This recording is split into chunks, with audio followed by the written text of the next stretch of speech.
रामकृष्ण हरी. श्री स्वामी समर्थ सर्वांना.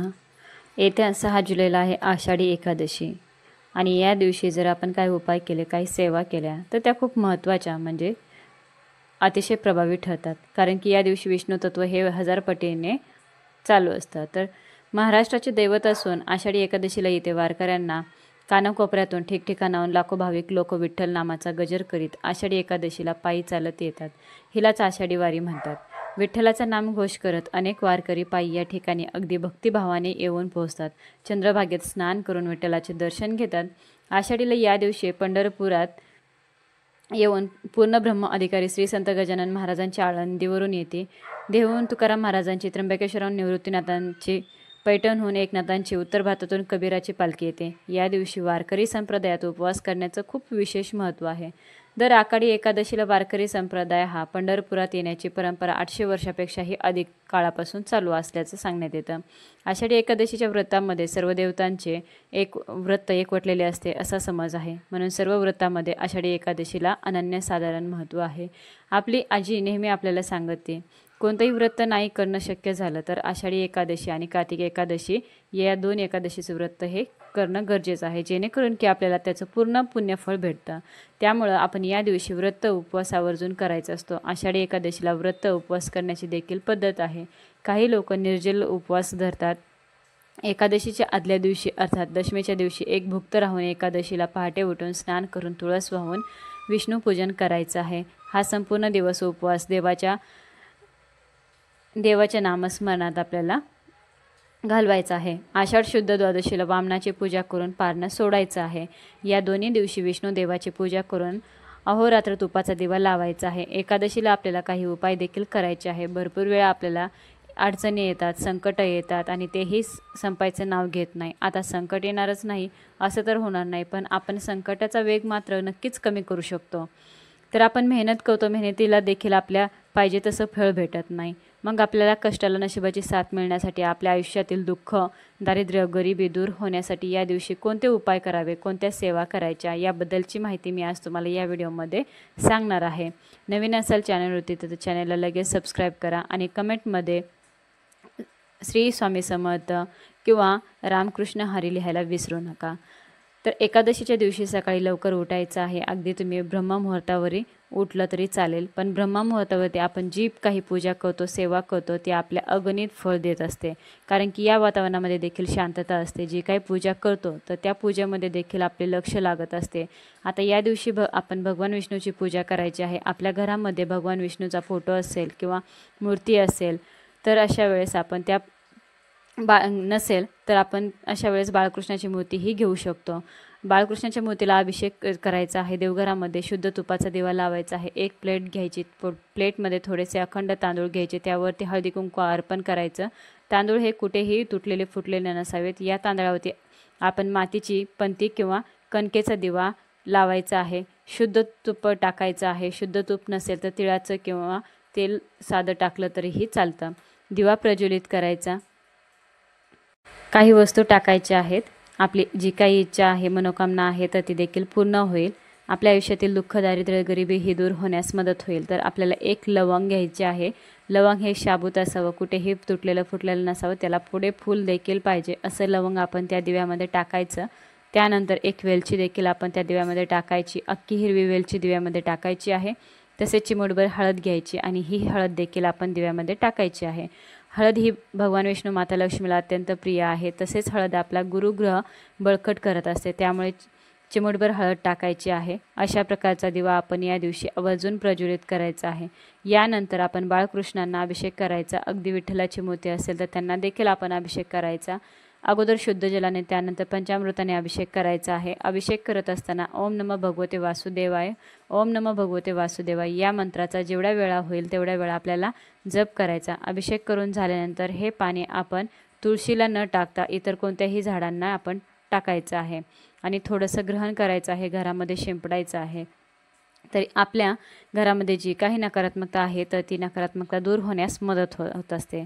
आपल्या घराची, मुलांची, पतीची सर्वांगीण प्रगती होत असते. हे सर्व झाल्यानंतर आपल्याला बाळकृष्णाची मूर्ती स्वच्छ धुवून घ्यायची आहे आणि त्यांना चंदन लावायचं आहे, अष्टगंध लावायचा आहे, तसेच नवीन वस्त्र परिधान करायचं आहे. पिवळ्या किंवा लाल रंगाची वस्त्र तुम्ही त्यांना परिधान करू शकता. तसेच या दिवशी आपण त्यांना तुळशीपत्र अर्पण करायचं आहे. भगवान विष्णूंना तुळशीपत्र प्रिय आहे. या दिवशी अगदी सकाळी देखील तुळशीजवळ शुद्ध तुपाचा दिवा लावायचा आहे. सायंकाळी देखील तुळशीजवळ तुपाचा दिवा लावायचा आहे. तुळशीजवळ बसून आपल्याला ओम भगवते वासुदेवा या मंत्राचा 108 वेळा जप करायचा आहे. तर आपल्याला नारळाचा अत्यंत प्रभावी उपाय करायचा. तर आता हा उपाय कोण करू शकतं? घरातील कोणत्याही व्यक्तीने हा उपाय केला तरी पण चालेल, पण सुतक असेल किंवा मासिक धर्म असेल तर अशा काळामध्ये आपल्याला हा उपाय करता येणार नाही. यासाठी आपल्याला एक नारळ लागणार आहे. नारळ हा पाण्याने पूर्णपणे भरलेला असावा. नारळ आपल्याला घ्यायचा आहे. अगदी आपल्याला कुठून तरी हा नारळ आणायचा. पूजेमध्ये वापरलेला असेल तर असा नारळ चुकूनही घ्यायचा नाही. आपण व्यवस्थितच नारळ घ्यायचा आहे. नारळाच्या झाडाला जसं आपण कल्पवृक्ष म्हणून पाहतो तसंच नारळाचं आपल्या आयुष्यातील महत्त्व अनन्यसाधारण आहे.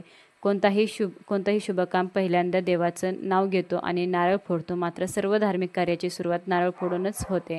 तर त्याचे देखील एक कारण आहे. असं मानलं जातं की भगवान विष्णूने पृथ्वीवर अवतार घेताना देवी लक्ष्मी नारळाचे झाड आणि कामधेनू सोबत पृथ्वीवर आणले होते. नारळाच्या झाडाला कल्पवृक्ष असं हे म्हणतात, ज्यामध्ये ब्रह्मा, विष्णू आणि महेश या त्रिमूर्ती निवास करतात. नारळ ही भगवान शंकरांना खूप प्रिय आहे. नारळावर असलेल्या 3 डोळ्यांची तुलना भगवान शंकराच्या त्रिनेत्राशी केली जाते. म्हणूनच नारळ अतिशय शुभ मानला जातो आणि पूजेत वापरला जातो. आता हाच पाण्याने भरलेला नारळ आपण घ्यायचा आहे. नारळ एखाद्या ताटामध्ये किंवा तामणामध्ये ठेवायचा. आता आपल्याला त्याच्यावरती कुंकवामध्ये गुलाबजल किंवा गंगाजल टाकायचं आहे आणि नारळावरती स्वस्तिक काढायचं आहे. स्वस्तिक हे शुभतेचं आणि मांगल्याचं प्रतीक समजलं जातं. मात्र सर्व धार्मिक कार्याची सुरुवात नारळ फोडूनच होते. तर त्याचे देखील एक कारण आहे. असं मानलं जातं की भगवान विष्णूने पृथ्वीवर अवतार घेताना देवी लक्ष्मी नारळाचे झाड आणि कामधेनू सोबत पृथ्वीवर आणले होते. नारळाच्या झाडाला कल्पवृक्ष असं हे म्हणतात, ज्यामध्ये ब्रह्मा, विष्णू आणि महेश या त्रिमूर्ती निवास करतात. नारळ ही भगवान शंकरांना खूप प्रिय आहे. नारळावर असलेल्या 3 डोळ्यांची तुलना भगवान शंकराच्या त्रिनेत्राशी केली जाते. म्हणूनच नारळ अतिशय शुभ मानला जातो आणि पूजेत वापरला जातो. आता हाच पाण्याने भरलेला नारळ आपण घ्यायचा आहे. नारळ एखाद्या ताटामध्ये किंवा तामणामध्ये ठेवायचा. आता आपल्याला त्याच्यावरती कुंकवामध्ये गुलाबजल किंवा गंगाजल टाकायचं आहे आणि नारळावरती स्वस्तिक काढायचं आहे. स्वस्तिक हे शुभतेचं आणि मांगल्याचं प्रतीक समजलं जातं. तिथे स्वस्तिक काढलं तिथे नेहमी शुभकामे ही होत असतात. नारळावरती आपण अगदी मधोमध स्वस्तिक काढायचं आहे आणि त्यावरती आपण थोड्याशा अखंड अक्षता देखील अर्पण करायच्या आहेत.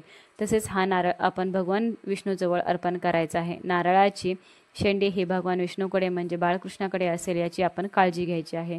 आता यानंतर आपण त्या नारळावरती अगदी एक फूल देखील अर्पण करायचं आहे. पिवळ्या रंगाचं फूल देखील तुम्ही अर्पण करू शकता. यासोबत आपल्याला 5 बदाम हे अख्खे असावे, कुठेही तुटलेले नसावेत. बदाम हे आपल्याला देखील तिथे ठेवायचे आहे.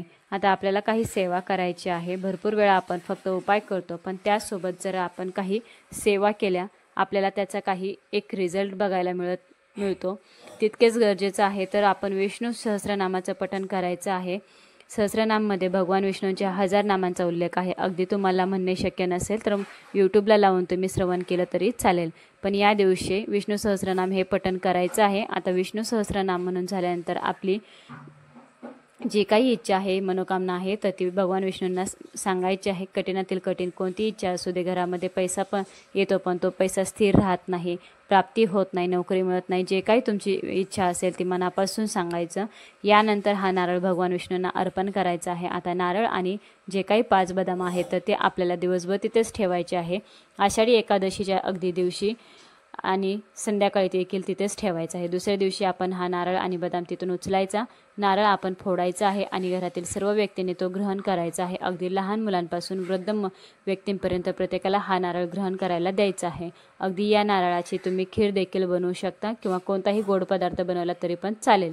पण हा नारळाचा उपाय आपल्याला करायचा आहे आणि तो 5 बदाम देखील आपण घरामध्ये ग्रहण करावे. आणि ज्यांना या दिवशी नारळ फोडणे शक्य होणार नाही तर अशा व्यक्तीने आषाढी एकादशीच्या दिवशीच अगदी जवळपास असणाऱ्या विठ्ठलाच्या मंदिरामध्ये असा नारळ अर्पण केला तरी पण चालेल.